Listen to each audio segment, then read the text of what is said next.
ስሙ ግን ችግር አለበት። ቅዱስ ያሬድ ነው ያለው። ነጠብቄ የነበረው ሙዚቃ ፈጥሮ እንደሆነ ብዬ ነበር።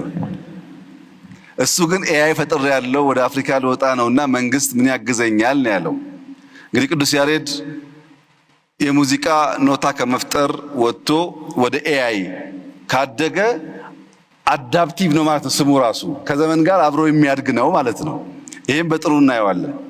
የኢትዮጵያ መንግስት ቅድም እንዳነሳሁት ከኢትዮጵያ ማርኬት አልፈው ወደ አፍሪካ ማርኬት ምርቶቻቸውን የሚወስዱ የቴክኖሎጂ ኩባንያዎች ካሉ በሙሉ አቅሙ ድጋፍ ያደርጋል። በሙሉ አቅሙ በገንዘብም የኛ የውጭ ጉዳይ ሚኒስቴር ዲፕሎማቶችና አምባሳደሮች ልክ መንግስት እንደሚያገለግሉት ቴክኖሎጂ ኤክስፖርት የሚያደርግ ግለሰብና ቡድን ካለ ኢኳሊ ሰርቭ ያደርጋሉ።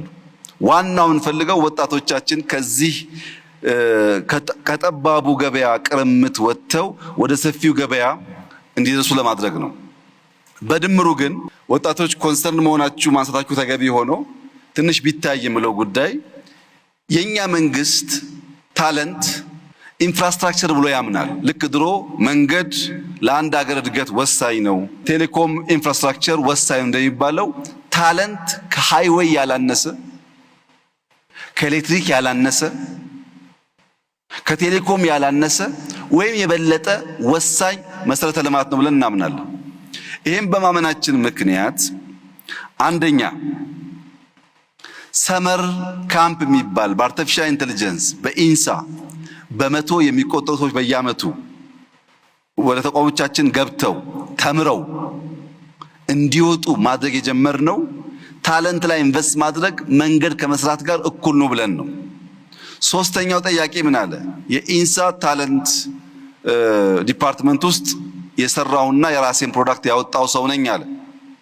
ኢንሳ ውስጥ ልክ እንደ ሌሎች ዲፓርትመንቶች ለታዳጊዎች ለታለንት ተብሎ የተዘጋጀላቸው ቦታ፣ አስተማሪዎች፣ ሪሶርሶች አሉ። ስራዎቻቸውን በእውቀት ታግዘው እንዲያወጡና ራሳቸውን ይችሉ የሚያስችል።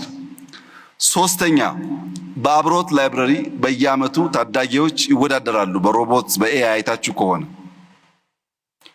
ሞስት ኢምፖርታንትሊ ግን ሪሰንትሊ የጀመርነው ስታርታፕ ይህን በኩራት መናገር እችላለሁ። በኩራት ኤአይ ያዘጋጀው G+4 G+5 ህንፃ ለስታርታፖች 3 ወር 4 ወር 5 ወር እዛ ተቀምጠው መብራት ሳይሉ ቤት ክራይ ሳይሉ ኮምፒውተር ሳይሉ የተሻለ ዕውቀት ካለበት ቦታ እያመጣ የልጆቹን ሐሳብ ፍሬያማ እንዲሆን አብቅቶ ከፕሮዳክት ጋር ግራጁዌት እንዲያደርጉ አንድ ብር ሳይከፍሉ ማለት ነው የማድረግ ዝንባሌ።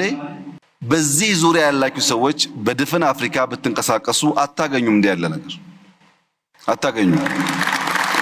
ለምንድነው የኛ መንግስት ፎቅ ሰርቶ ኮምፒውተር፣ ኢነርጂ፣ ኢንተርኔት አድርጎ ወጣቶች ከሐሳባቸው ጋር መጥተው እርስ በርስም ተገናኝተው ለመንግስትም አክሰስ ኖሯቸው